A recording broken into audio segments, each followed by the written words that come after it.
This change today is the most significant change moment in our politics for 40 years. Quite the entrance. Andy Burnham will walk into number 10 tomorrow with a promise of a dramatic new direction. We can be that party, the party that puts more power in people's hands, drives good growth in every postcode and puts hope in every heart. That might not be easy, as the new leader was celebrating on stage. The vans were in Downing Street to move the old one out.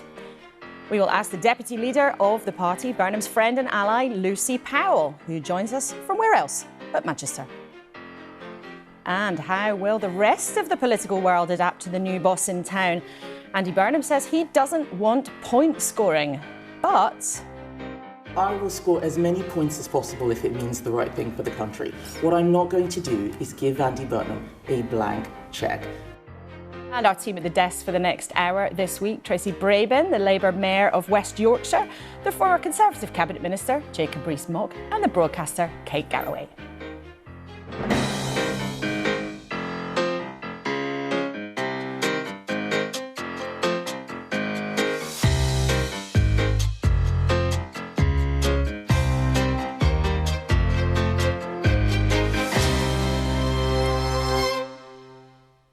Morning. Let's start, as we always do, with what is making the news today. And no surprise, the headlines are dominated by glimpses of Andy Burnham's plans.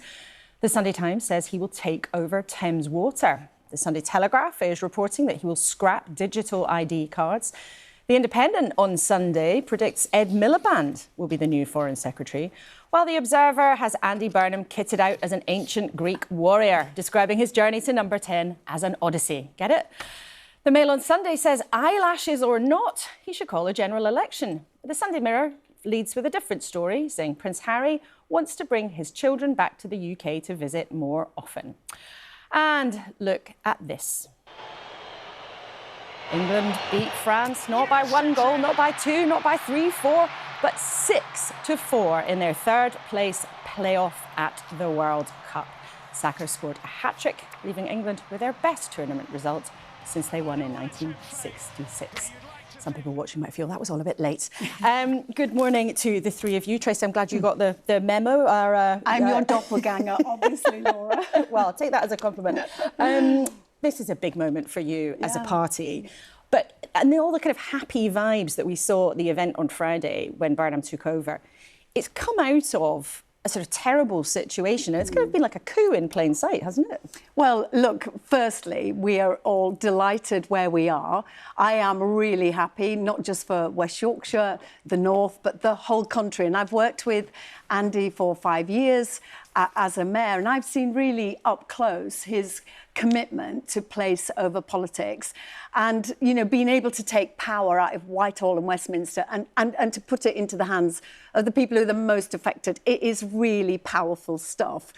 And, you know, it's not new, it's not radical in West Yorkshire.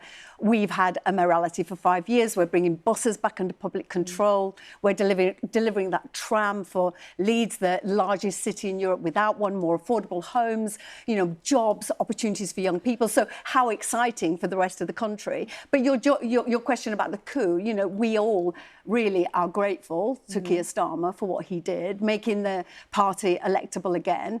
And also what he delivered, whether that's the renters' rights, whether that's, you know, waiting lists in hospital falling, all of that list is very clear, and he will build on that. Andy will build on that. But Kate, if Labour had been in such a great position, they wouldn't have booted out Keir Starmer, would they? Well, no, that's the situation, isn't it? And we're now, you know, coronation or not, in a position where we haven't really heard any details. I mean, Laura, I'm sure you feel it as well. We feel as journalists that we haven't had a chance to question in any way. We've learned from his interview with Gary Lineker that he puts milk first in with the tea bag, which actually has caused a lot of debate, but certainly in your green room this morning. But it doesn't really tell us, beyond a sense of hope that we all have, hope in our heart, Andy would like us to say, that things might get better. It doesn't really tell us how, does it? I mean, you'll know, Tracy, more than anyone, that as being a mayor, more than most of us, that actually, you know, as a mayor, going around, you're rallying for your area, you're taking money that you've been given to spend. Yeah. You're not delivering a message, which, as the great communicator, is actually hard to hear. And Isn't then- it? and then Which he's going to have we to will do. know tomorrow exactly what he's But going to lay out. that will be the test, won't it? Jacob, do you have hope in your heart? I always have hope in my heart for the future of our great country, particularly for the cricket later on today. I'm hoping England will beat India and win the series. But the hope he changes stuff is not enough. You need substance. You need to explain what you're going to do. And I thought the speech on Friday, having become Labour leader, was lacking in content. It said things like he was going to govern for the North, the South, the East and the West, for Scotland, Wales, Northern Ireland. What leader has ever said the opposite? It's just a daft thing to say because it's so vacuous. So we better get something better in the next 24 hours. I disagree about the vacuous because number 10 North is absolute game changer because it's not just a gimmick, it's not vacuous, it isn't. It is. No, it isn't. It's absolutely about taking power from the south and putting it in a different part of the country so that we govern for the whole Nobody country. cares about it, though. We did a survey for Good Morning Britain, Well, that's and less than classic 5%. It's not me, classic Southerner. I've got all the roots. Back off, your self-divide. Anyone so think we, that self-divide is real. But they didn't care. Less than 5% cared about the number 10 to the North. All of it cared about were their economic position and the cost of living crisis. And so whether there's a number 10 in the North or not will not make a difference unless he makes change in their pockets. But reforming utilities, reindustrialising areas across the north that have been, and the rest of the country that could do with that focus. And also regenerating communities. These are incredibly clear lines of sight of what he's going to do. OK, well, we'll get some answers, we hope, from Lucy Powell, his friend and ally, in a couple of minutes' time. Tomorrow, Andy Burnham will be whisked to Buckingham Palace for the official invitation from the King to form a government. He'll then be driven to Downing Street and he'll walk up that famous street, address the country from the lectern outside, and then walk through the shiny black door for the first time as Prime Minister, and only the 8th Labour politician to take on that job. What is he actually going to do? Well, once the cheering has stopped, we know that he will scrap the government's plans for digital ID cards. We know he wants to build lots more council houses. We know he wants to sort out social care for the elderly and vulnerable in England. And he's promising to give the public more control over utilities. They are big promises.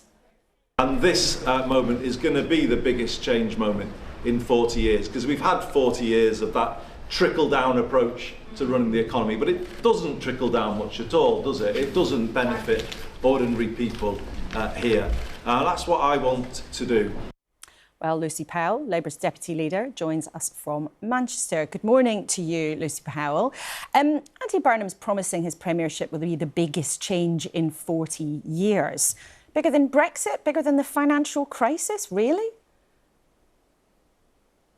Well, what he's saying is that the political and economic model that has governed this country for the last 40 years, an over-centralised political model, an economic model that's put private interest ahead of everyday interest. He wants to radically rewrite that political and economic model, and that is a big ambition, that is a big, bold agenda, and I think you set out some of the key priorities that he sees he's going to deliver as part of that. But it's confusing because he's also said he's going to broadly stick to Labour's manifesto from just 2 years ago in 2024. He doesn't have a mandate of his own to make dramatic changes to the country, does he? Well, our manifesto, he is going to stick to our manifesto. He's been really clear about that. And our manifesto did talk about a redistribution of power. It did talk about rewiring the country, and it did talk about taking on some of those vested interests. But I think from Andy's experience that he has had over the last 10 years actually governing outside of Whitehall and the central government, he really understands the bigger, bolder measures that are needed to actually live up to that manifesto promise. And that's what he's about delivering. And I think, this is an exciting agenda we can all get behind. But in terms, though, of that message to the public, and we're seeing pictures of you smiling away with all of those MPs greeting Andy Burnham, and you introduced him to the stage on Friday at the leadership event. It is, though, confusing to the public, is it not? Because you're saying, yes, we'll stick to the manifesto, but also he's standing up saying 4 decades of this country has been in the wrong direction, including the time of Tony Blair and Gordon Brown in office when he was in government. Well, there were different challenges at that time for the Labour government. We had public services on their knees. We had a different economic time where there was kind of lots of growth in the economy as well. I think what Andy's talking about is an economy that has not worked for ordinary people. We have seen stagnant or falling living standards now for many, many years. People don't feel they have agency over their everyday lives, over their communities, their high streets that are increasingly in decline. People don't have agency over the bills they have to pay that keep going up and up because they're run in the interests of private interests, not for consumers or for taxpayers. And these are things that and a big council house building programme, as you say, and tackling some of those big questions that politics has failed to answer in recent years.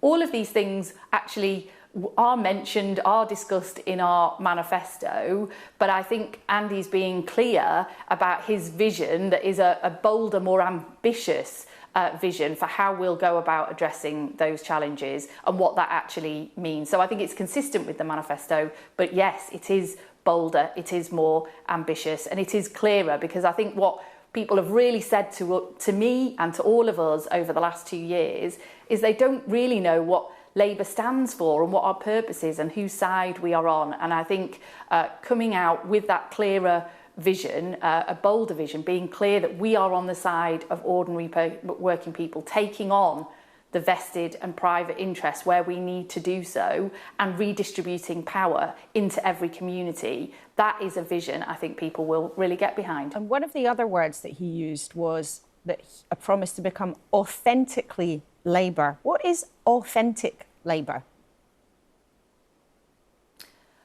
Authentic Labour is Labour. It's not trying to out-reform reform. It's not trying to out-green the Greens. It's about being clear what Labour stands for, what our values are, whose side we are on. And that we were kind of invented to represent the interests of working people and be on the side of ordinary communities right around the country, and to rebalance the way the country is run. And that is what Labour is about. That we're for opportunity, we're for justice, and it's being really clear about those things. Doesn't that just sound like everything? Sorry, could you just say that again? But doesn't that just sound like everything? You say it's justice, opportunity, Labour is Labour. I'm just asking what that means in concrete terms, because Andy Burnham set that out as a promise of something different. He said, I will change direction and we will be authentically Labour. So in brass tacks, can you tell our viewers what that means? Well, brass tacks, it's tackling issues like the cost of living so that ordinary people can have a bit of breathing space. It's about giving people, ordinary people, security in work, security in their home, a home they can afford, and live in a community that they can feel proud of, and knowing that their children are going to have opportunity for the future. These are the sort of basic essentials that ordinary people aspire to, want to have, and they want to know they've got a government on their side. And it does mean taking on some of the vested and private interests that have for too long governed this country. We have seen an over-centralised political base, which has meant that too many communities have been left behind. And we have seen an economy that's been overly privatised, and that the utilities and the essentials of life don't work in the interests of ordinary people. So giving people that agency as well. So that's how you then make the choices that you need to make in government, and you set out a clear direction to do that. So, you know, tackling affordability and the cost of living so that people's everyday lives get that bit better will be absolutely a key priority. And that is exactly the same kind of thing that Keir Starmer and his ministers have been saying for 2 years. And I think people might wonder why that's actually going to be different. We know one thing that will be different, because his team have briefed journalists, including here at the BBC, that Andy Burnham will drop the government's ambitions for national digital ID cards in order to reprioritise and use resources in a different way. So how much money is that going to save that will then find its way into people's pockets to help with the cost of living? Well, it is an example. It's one small example of reprioritising. This is an opportunity to reset, to refresh, to look at those things that perhaps are not just taking resource, but are taking attention away for government and priorities. And I think the digital ID scheme is one such example. Something that, might not have cost a huge amount of money, but will have cost some money over time. Certainly to build it, to develop it, to make it happen, to maintain it, and all of that, those kind of things. So how much money are you going to save, and what are you going to do with it? It takes attention. It takes attention away as well. So it's about being laser focused on the cost of living, laser focused on rewiring the economy, rewiring the political system in this country, and clearing the decks, if you like, of all of the other things that might distract and take away from that in terms of the focus of the government. And I think that's absolutely right. This is a moment to have a reset, have a refresh, look at those things, and I think we'll see more of that in the coming days and weeks as well. But can you tell us how much money that is actually going to give you to spend on other things and help people with the cost of living? So it's the first policy that's being sort of briefed out by his team. Can you, as the deputy leader of the party and a close ally of his, give us the facts about how much you think you'll save by doing that and what you will do with the money instead? Well, there are various information out there, isn't it? The OBR said it would cost, I think, £1.8 billion for the coming years. That's not an insignificant amount of money. That will obviously be reprioritised and redistributed in different ways. But as I say, it's not just about the money. It's actually about the attention and the focus, so that the whole of government machinery can work in service of the agenda and the vision that the Labour government is setting out under Andy Burnham. And I think that is important. We see these initiatives come along, and it was only a year or so ago that it was announced we would do an ID card, which, by the way, wasn't actually in our manifesto either. It was very controversial. There was a lot of opposition to it, but it does take attention away. And this is now a moment to look at that again and look at these issues right across government. What do we need to focus on? What do we need to be delivering so that people can actually see what we're doing? It's up in lights. They understand why we're doing what we're doing, and they can start to feel the benefits of that. And having real priorities and real focus on that, I think, is important. And if digital ID cards is a distraction from that, then let's say now we're not going to do it. I welcome that. Also, what's been reported by us here at the BBC and elsewhere is that Andy Burnham is going to have a more permissive attitude and allow more exploration of oil and gas in the North Sea. Is that going to happen? Will he allow more drilling to take place? Well, I think some of those reports were actually speculation. They weren't official briefings at all. But Andy's been clear that he stands by, the policies in our manifesto in relation to that. We are really clear. We've been really clear that the way to achieve in the long term energy security and lower bills is by ensuring that we do have our own homegrown, clean, much cheaper energy. But we've been absolutely clear that North Sea gas and oil is an important part of that transition. It's an important part of the mix. And I think what Andy's talking about is taking a more pragmatic approach and working with the industry to make sure that it can contribute to that transition and to the mix that is needed over the long term. So let's see what he's got to say about that. But I don't think it's a change of policy, it's more a change of emphasis. But there is, though, a very important decision to be taken about whether or not two existing oil and gas fields at Rosebank and Jackdaw in the North Sea, whether they are allowed to go ahead. Would you like to see them go ahead, to be pragmatic, to use your word?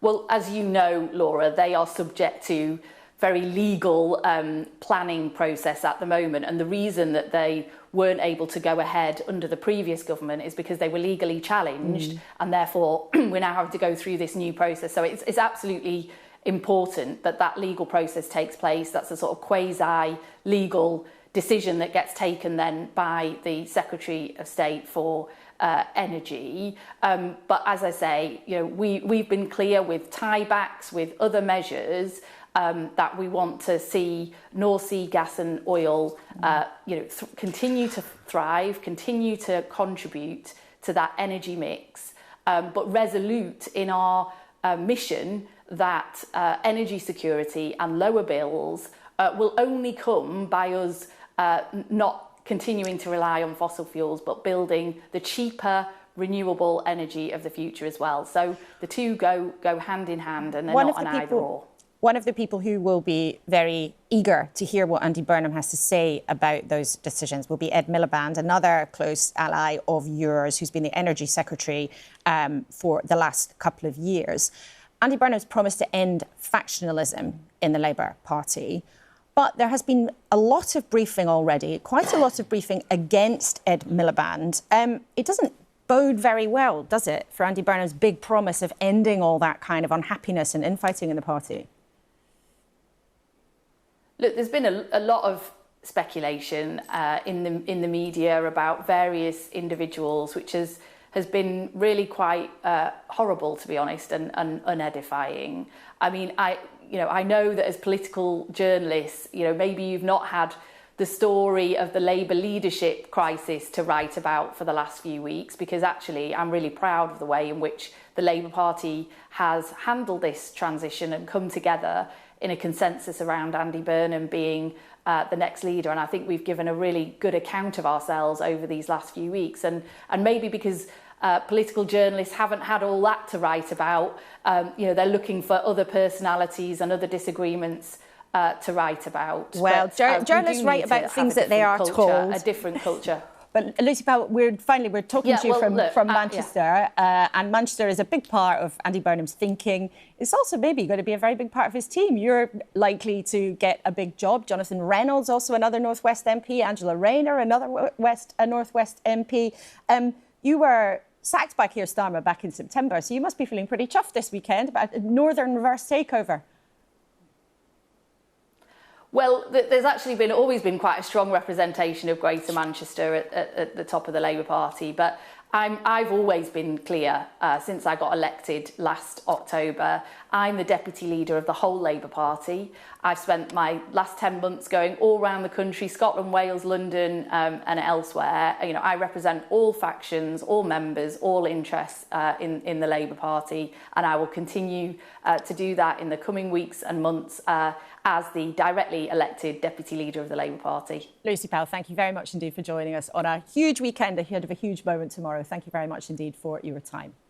Well, thank you. What did you make of that then? I mean, Tracy, this idea that Andy Burnham's going to stand up again and again and say everything has basically gone wrong in the last 40 years. As a prominent Labour figure, if you think of the governments of Tony Blair or Gordon Brown, do you agree with him on that? Well, I think the world is very different from, Tony Blair's government. And I think there's something about being a mayor that is about innovation. Mm-hmm. And innovation is not always just new things, but it's getting rid of the things that don't work. And it is a clarity of vision.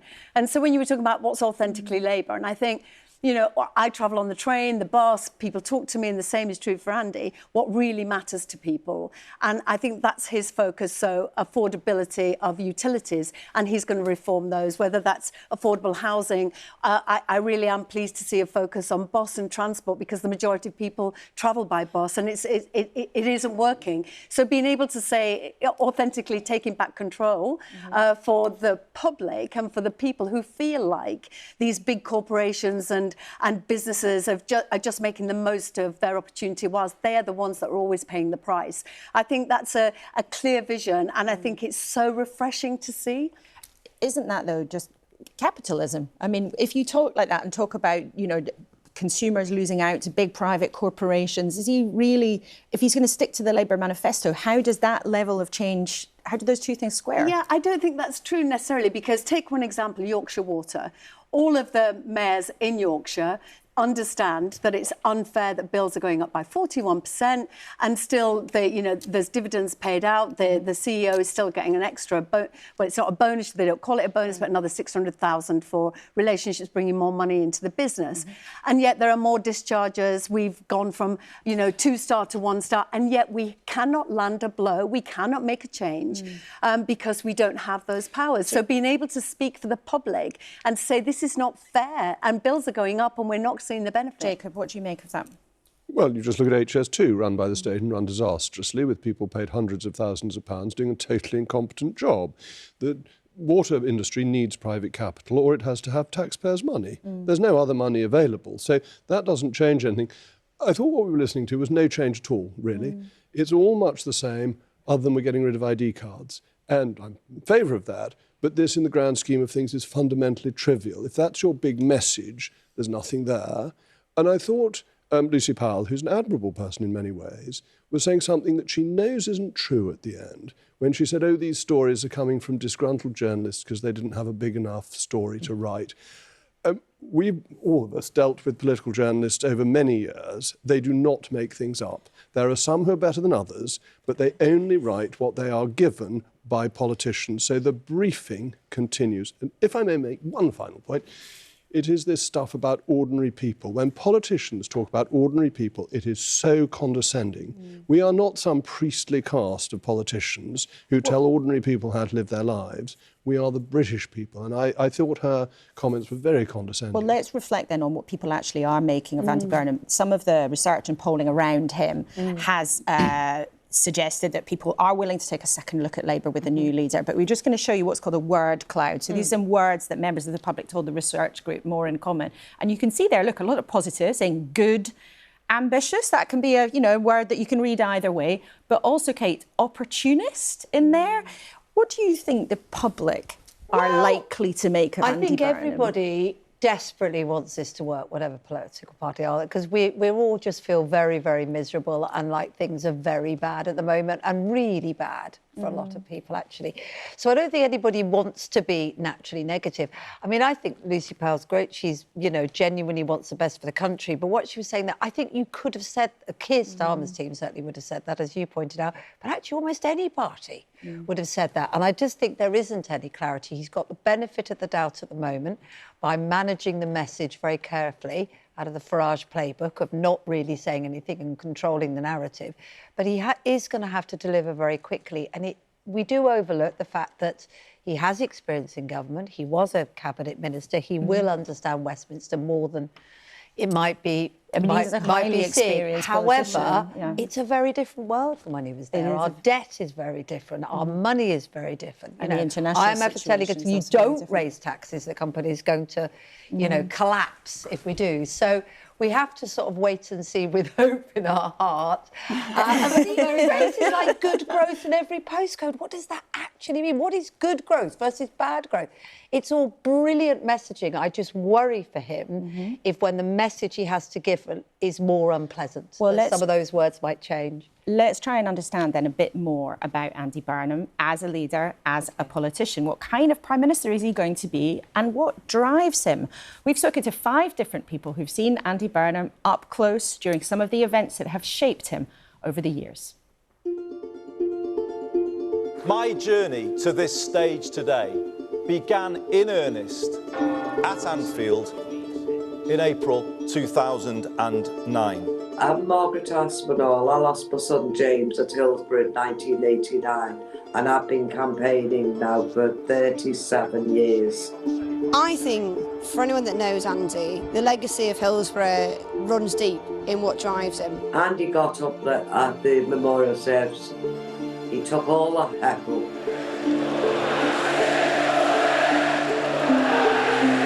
Within a matter of weeks, we were meeting the Ministry of Justice. From that, everything stems. I think it changed Andy as a person. If I wasn't the minister, I'd have been one of those shouting at the minister. I understood how they felt.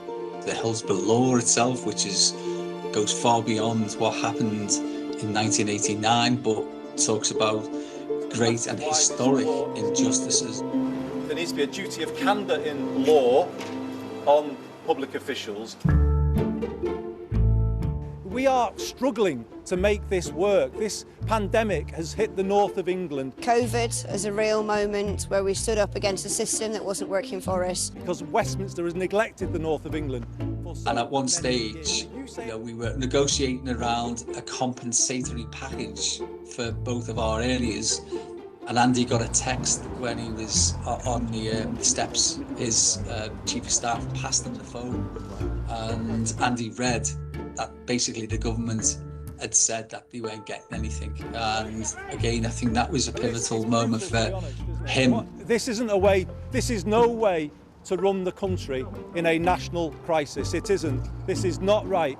They should not be doing this, grinding people down. It really changed perceptions about him, and it made people feel like he was sort of on their side. And I think it was probably the most powerful moment in his rise from being Mayor of Greater Manchester to becoming Prime Minister. Andy Burnham, can he find any justification whatsoever for 6 unelected Tories? My impressions of Andy Burnham at the time were that he was a classic Blairite minister. It seemed to me that he was a sort of mini Milburn, a protege of David Blunkett, and someone who was very much on the Blairite wing of the party. Able, not exceptional, but someone who had clearly earned his place around the cabinet table. I think people have tried really hard to find this thing Burnhamism, and I think they're really struggling to, because Andy Burnham's fundamentally not about a political programme. People are trying to fit different political programmes to him. Andy Burnham is really an instinctive politician who sees little opportunities, sees little campaigns, sees little moral causes and jumps on them. I think that's the kind of politics you can expect from Andy Burnham. He's a man that cares deeply and fiercely defends his family. We know about Everett, we know about his DJ skills. He probably doesn't talk about the time that he was booed off the decks at my birthday party for a depressing playlist. But he's open, he's honest, he's authentic, and I don't think there are many surprises. He might not know that he's a terrible dancer. He is a terrible dancer, but he thinks he's a DJ. There's no quick fix when he gets to be Prime Minister. It's going to be a very difficult time for him. But I know for a fact he will do his damnedest, and I know for a fact Andy will have a damn good go. Well, views there from some of Andy Burnham's friends and some of the people who have worked with him closely over the years. Tracy, being Prime Minister is not the same as being a mayor. Being a mayor is a big and important job. But in 2026, when you have Donald Trump in the White House, you have conflicts all around the world, we really don't know how Andy Burnham is going to handle the world stage.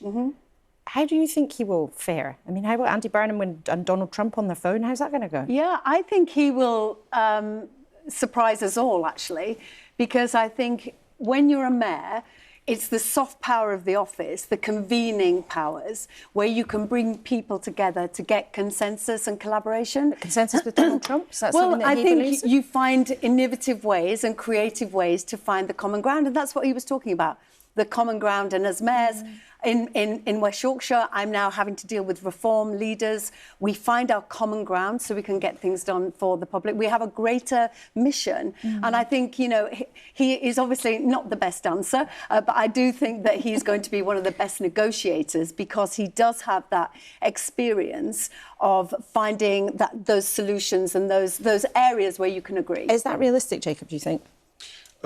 I think if he's got any sense, he will concentrate on domestic politics. One of Keir Starmer's weaknesses was that he was abroad far, far too much. You win elections on what you do domestically. He therefore needs a strong and good foreign secretary who will take up that slack. That he will find getting on with Donald Trump difficult. People do. And actually Starmer did that quite well, to be fair to him, managed to get on with the Americans, and the state visits were very successful. But I think we want a domestic Prime Minister who deals with the problems at home. Kate, the way he came to power, though, and he's very well liked in the Labour Party, there's no question about that. But he's coming into power in an incredibly ruthless way. How do you think he would do on traitors? Oh, good question. He'd be flabbergasted, probably. I think he would do quite well, wouldn't he? I think he would do quite well. Because actually, the reality of traitors is you haven't got a clue and you just have to be yourself, and maybe that's going to be his strength. Well, that was the advice that David Blunkett a couple of weeks ago said to Andy Burnham. He said he'd told him, be yourself and stay yourself. Ah, OK. And that would be good. I mean, I just think he's got a very, very tough job ahead of him, hasn't he? And yeah, he will concentrate on the domestic. Wasn't there talk at one point that he'd have Keir Starmer as Foreign Secretary? I mean, that's not the worst idea. Rishi Sunak did with David Cameron in the dying days, didn't he? We will see. That would be a big surprise. That would be tomorrow, a big merging of love, wouldn't it? Certainly. Was that realistic, future? I don't know whether that's realistic. I have no idea. We shall see on Monday. They're holding it very tight. They're doing an exceptional job of keeping this information close. It's been done before, so not just David Cameron, but Alec Douglas-Home stood in as Foreign Secretary, having been Prime Minister. It would maintain the relationships. It would be a clever thing to do, but he's got to manage an awful lot of egos and a lot of interests and factions. If he hasn't got the chancellorship for Ed Miliband, he's got to find a big job for him. So I would have thought it's an interesting idea, possibly a good idea, but politically too difficult. Well, reshuffles don't always end up in the way that Number 10 intends them to. But we will see tomorrow, we will finally know the cast list of Andy Burnham's government. One of the things that he promised on Friday was to make politics more about problem solving than point scoring. And he said he wanted to find common ground with the other parties. The plea for consensus is frankly something we've heard before. No Prime Minister comes in calling for more drama and more dust-ups. But if Andy Burnham is to change the political climate, he needs his rivals to be willing to play nice. As Parliament prepared to pack up for the summer on Friday, I went to meet Kemi Badenoch in her Westminster lair. This is where my office is and other members of the Shadow Cabinet. This is the engine room of opposition, I think we could say. And it's a very interesting moment in politics at the moment. I mean, everything's about to change. So do you think that you'll change your approach? Well, let's see. I'm pretty consistent. I do what I think is right at all times. So let's see. I am able to change approach, but I'm not sure I need to. Okay, so this is my office. Your actual lair. This is where all the big thinking happens. And I've got a great balcony here. You do, but what do you think when you look at Parliament? You know, we've been in such a kind of crazy political moment for the last couple of years, ever since you've been in the job. When you sort of look at the Houses of Parliament, what goes through your mind? Well, I still think it's extraordinary what we do. I think Westminster has a lot of catching up to do in terms of what the public's priorities are. This is its own bubble, as you well know. That's why I try and get out and about as much as possible. But it's very easy for politicians to give warm words. What I heard from Andy Burnham's speech was a man who was talking to the Labour Party, not to the country. It was all Labour this, Labour that, their factions, their issues. I'm not sure that he is aware of what the country's priorities are. And if he's become Prime Minister without that, then I think he's going to be in for a rude awakening, to use his own words. Do you think then he's sort of whistling in the wind to imagine that actually he could do politics very differently and genuinely work with his political enemies like you? Well, I'm very happy to work across party. I said, for instance, that we need to work across party to bring down the welfare bill. It's very clear that welfare spending is too high, but Labour MPs don't want to do that. I've got 117 votes. But I fear that Andy Burnham is actually a people pleaser and he will want to please those backbench Labour MPs. It's still the same Labour Party. They've changed the leader, but the problem is the Labour Party. Can you actually imagine a situation where Conservative votes are put together with Labour loyal votes, people who are loyal to Andy Burnham, in order to enact changes? Can you actually see that in your mind's eye? It has to be for the benefit of the country. I'm not going to be helping Labour deliver left-wing policies, but when they are doing things that I believe are right for the country, then of course we could work cross-party. The issue is that I don't think Andy Burnham actually knows what he wants to do yet. Let's see where you actually might agree. Might you agree, for example, in his hope of finally cracking the terrible problems with social care for the elderly and vulnerable in England? He's long said there should be something like the National Care Service, a bit like the NHS. Would you approve of that approach? Well, let's see what his actual plans are. It sounds like Andy Burnham wants the country to give him a blank check. Does what he's offering make any sense? It's not clear for us. It's not clear to us. He's refused to have any interviews. He wants to be interviewed by Gary Lineker. He should actually be on your show, Laura. I'm not afraid of answering questions. We know, for example, that he will pass more power from this place, from the wonderful old Houses of Parliament, to other politicians around the country, the metro mayors or other ways of devolving power. Now, that was actually a Conservative brainchild, really. It was George Osborne's sort of pet project. Would you be happy to see that happen? I don't think the answer to the country's problems is more politicians, which is what he is offering. But what he's and that's why saying is- we've set out a different agenda that's about funding defence, lowering energy, cutting welfare, the things that will reduce the cost of living for people out there. On the specific, what he's talking about is giving more power to politicians, What perhaps does who that already mean? exist. So in terms of the metro mayors, as he had in Manchester, he had control of health and social care. Greater Manchester had devolved powers over health and social care. So would you, in principle, agree with his approach of giving more powers to the existing metro mayors or local authorities on the ground? So this is yet another example of Andy Burnham thinking being mayor is the same as being Prime Minister. It's very easy to be a mayor if the government has already given you the money. But I'm asking as Prime if you, Minister, on he has to principle- find the money. It doesn't mean anything saying giving more power. Are they going to be able to raise their own money? If not, then he probably hasn't given them more power. But there is, though, a point of principle about whether you, as the leader of the opposition, running your party, in charge of your party here in Westminster and hoping to get the country behind you, there is a point of principle about whether you would like elected representatives in different places around the country to be given more power. Now, they might be a Conservative mayor like Ben Houchin up on Teesside. He would love to have more power. So it might be a Conservative council leader. As I said, it sounds like Andy Burnham wants to become Prime Minister and not do the job. But I'm asking if you think that that is a good idea in principle. But as I've said, devolution is neither a good thing nor a bad thing. It depends on who is getting the power. If you devolve to good people, they'll probably do good things. You devolve to bad people, they do bad things. We saw devolution have positive impacts in some places. Manchester, it worked well. You look at outcomes of the NHS in Wales, where there's devolution there, gone backwards. So, Laura, let's look at the biggest problem the country is facing. We had a Defence Secretary resign because there wasn't enough money for defence. I'll come to that in a second. Can a mayor defend the country? Is he going to set up regional armies? I just think it's a distraction. One of the things as well that Andy Burnham says is not just that he would like to work with opposition politicians, but he wants less focus on point scoring.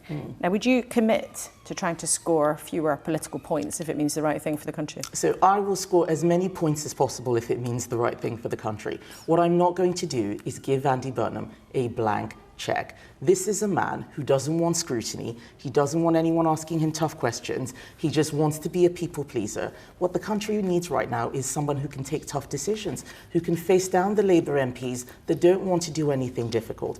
And that is what worries me. I've met Andy Burnham before, actually just before I think I was on your show in Manchester at Party Conference.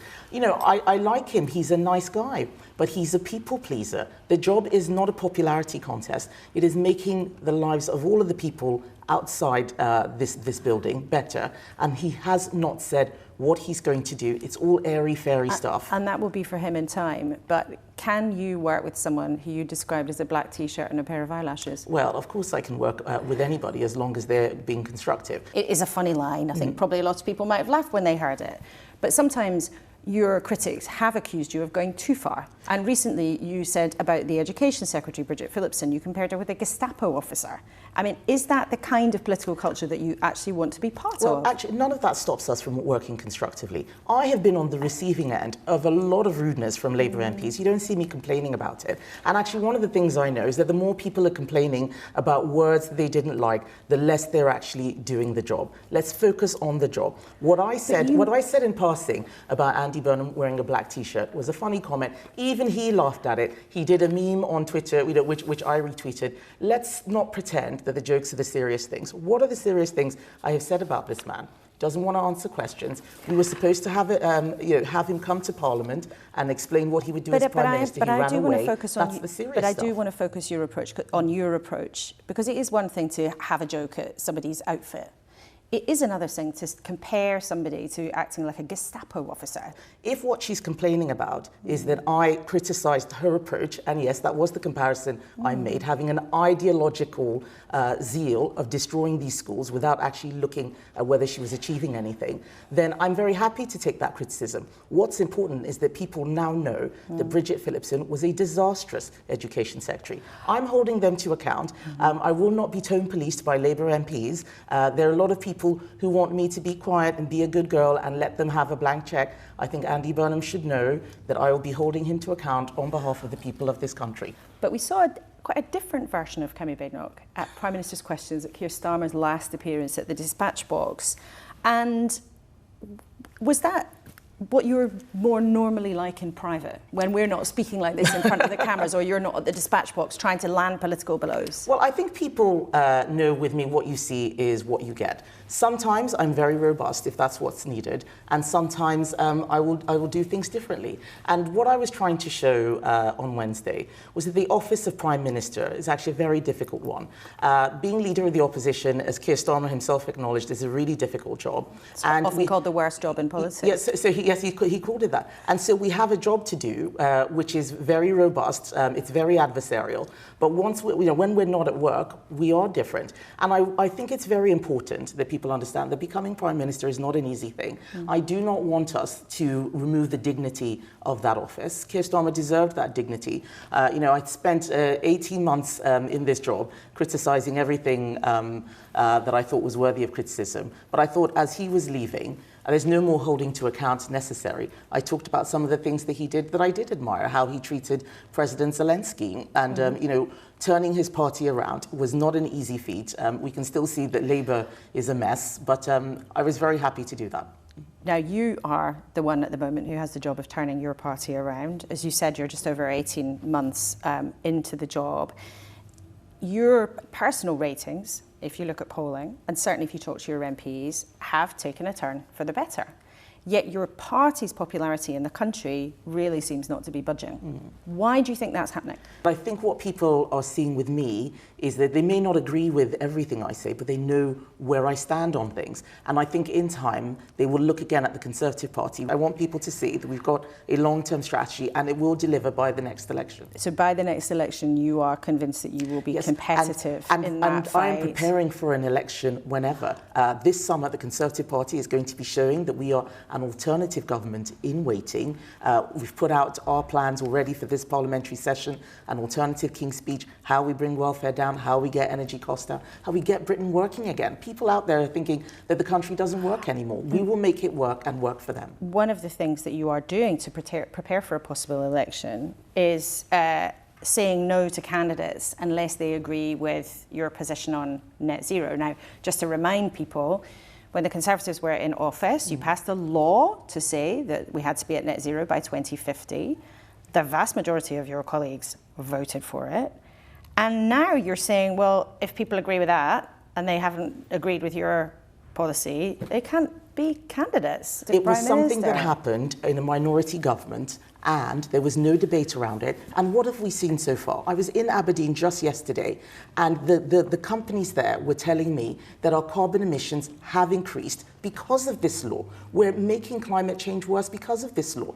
We've stopped drilling our oil and gas. We do it cleanly. Our carbon footprint doing it is very low. We're now importing oil and gas from countries that drill in a dirty fashion. Overall carbon emissions have increased. And I'm saying this law doesn't work. Let's tackle climate change in a sensible way. But it's very important, and I want your viewers to know this, that when they vote Conservative next time, we are going to do what we say we're going to do. I have made a commitment. And if there are people who do not agree with this, then they cannot be Conservative candidates. You cannot join the party and decide that you're just going to do your own thing. It's very important that people know that I say what I mean and we're going to do what we say. But when you sit in your shadow cabinet meeting in this room, you're surrounded by people who used to extol that as a target. That was before we saw the results. Everyone in the shadow cabinet agrees with me now. I've made the argument, and I did not. This is not a dictatorship. It was persuasion. We've looked at the evidence. You only need to look at Shadow Energy Secretary Claire Coutinho. She is doing a lot of this work.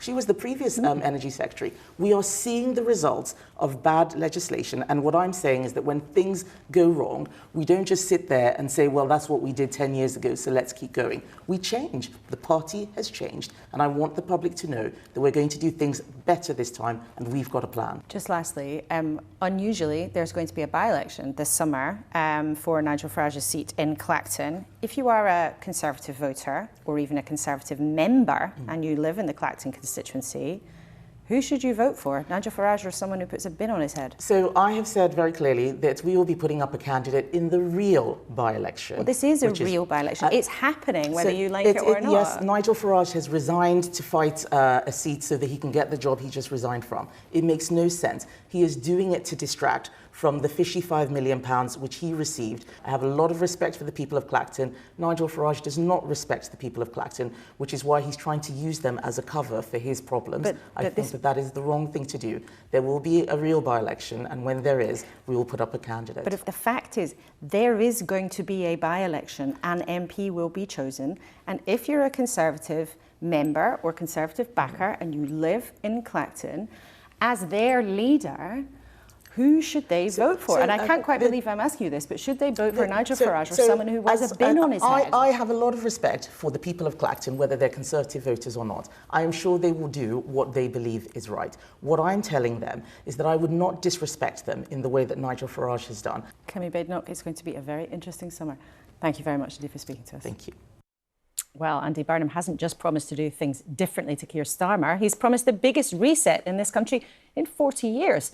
And when he appears in front of Number 10 tomorrow afternoon to make his first speech as Prime Minister to the country, he'll be the 11th Prime Minister since 1979. Where there is discord, may we bring harmony. I want to see us build a country that is at ease with itself. The conquering hero was greeted as if he'd brought back the World Cup. It is time now to do. I will try my utmost. I aim to form a proper and full coalition. The doubters, the doomsters, the gloomsters, they are going to get it wrong.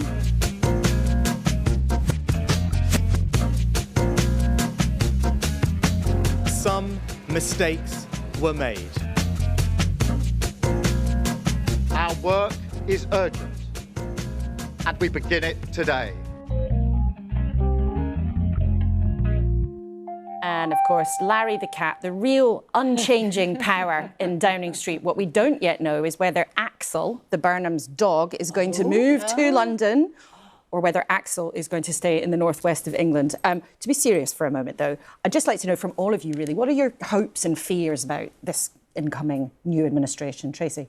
Well, I hope that he gets the time and the support to deliver on this ambitious and exciting opportunity for the country.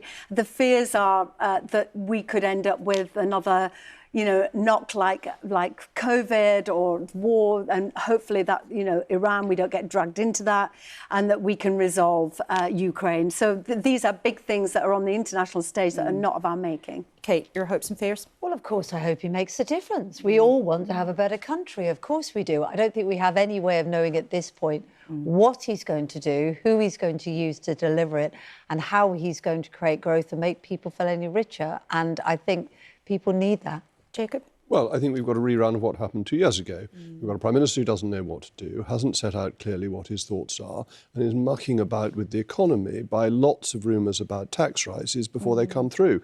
When that happened in 2024, with the budget pushed back to October, that was very damaging for confidence in the economy. So I'm afraid he's repeating exactly the same mistakes as Starmer. And the question is, how can he carry on without a mandate? Nobody's voted for him. They voted for Keir Starmer, and people vote very clearly for an individual. It didn't. I was in favour of a general election then. I think you were promoted under Liz Truss. I was, but I think we need to move to a situation where a new leader has a general election, because people vote in elections for the leader and for the party, not for the individual MPs. And it doesn't treat... But that's our democracy. MPs vote for the leader. Well, our constitution, our uncodified constitution, has always evolved. There's nothing in law that says the Prime Minister can't be from the House of Lords, but it no longer happens. And I think this is one of the evolutions of our constitution, that a Prime Minister needs a mandate, because without that mandate, he lacks authority to make difficult decisions. Tracy, how are you going to resolve that? Because he has not been backed by the public. He's been backed by some thousands of people in Makerfield, and then your party. But do you worry that that might become a big issue? It could feel like a big issue in a few months' time. Of course, it will be an issue for opponents who have benefited from the system. I've made this argument consistently for over 15 years. But we saw in Makerfield, didn't we? That was his mandate. And he took a really bold approach. He didn't attack the opposition, and he had an overwhelming majority. And I think we can all hopefully accept that that's the mandate. He has had overwhelming support. Only, I think, 50 MPs didn't back him.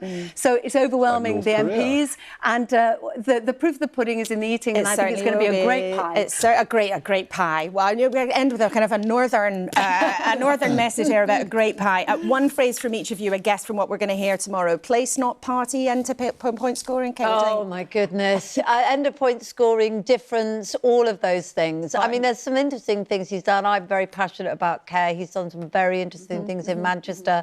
With that, if he can sort that, then he would get a mandate from Jacob, the population. what phrase to guess? It'll be a cliché fest. Tracy? Buses. Buses. Oh, we've heard a lot about buses. Drive. Buses are very important to people. So are cars and motorists. But it's been great having the three of you with us. Thank you to you as well for getting in touch. We're watching Lucy Powell. Hanny said, would you please ask Labour ministers to define who they mean by ordinary people? I'm a retired consultant surgeon. Am I an ordinary person or extraordinary? Richard told us Andy Burnham gets it and wants to see more investment in the north. Everything good and new only happens south of the Watford Gap. That's where all the money goes, says Richard. Emma picked up on the story about digital ID and says, I find it bizarre that Labour MPs have spent so long arguing in favour of introducing digital ID, yet now we have Lucy Powell making the case against it. That's politics for you. A huge thank you to my team at the desk, of course. Most of all, thank you to you for spending your Sunday morning with us for the last time before the summer break. A bit later, I'll be on newscasts, which you can find on BBC Sounds with Paddy O'Connell. And do not miss our coverage of Andy Burnham's first day as Prime Minister tomorrow across the BBC. As the UK gets a new Prime Minister, we'll be live here in Downing Street and at Buckingham Palace with all the key moments, from Sir Keir Starmer leaving to Andy Burnham's first speech as Prime Minister. And we'll have full analysis on what might come next. Join us tomorrow from 10 on BBC One and iPlayer. You never know, might see you there. But that is it from Sunday morning for the summer. Have a wonderful break if you're having one. If you're not, take care. And as we say goodbye, let's have a look back at the extraordinary time we have all just lived through. Do join us on the first Sunday in September for whatever will come next. I will look forward to seeing you on Sunday, the 6th of September. Put it in your diary. I'll see you at the same time and in the same place. Goodbye for now. I will be sitting in this seat by 2027. Will this scandal bring your government down? I am sorry. Sorry for having believed Mandelson's lies. Suella Braddon.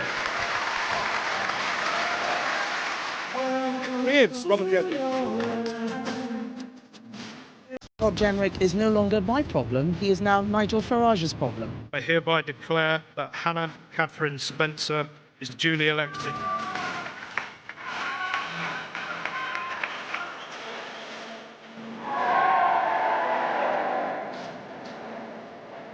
Overall, what's happened is a truly historic shift in British politics.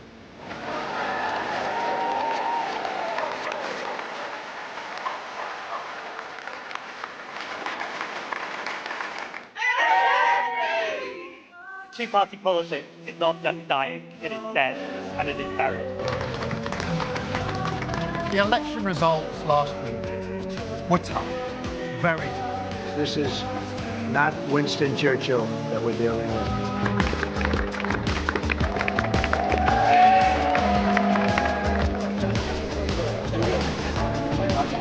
How much of that money have you spent? Look, it's literally none of your business.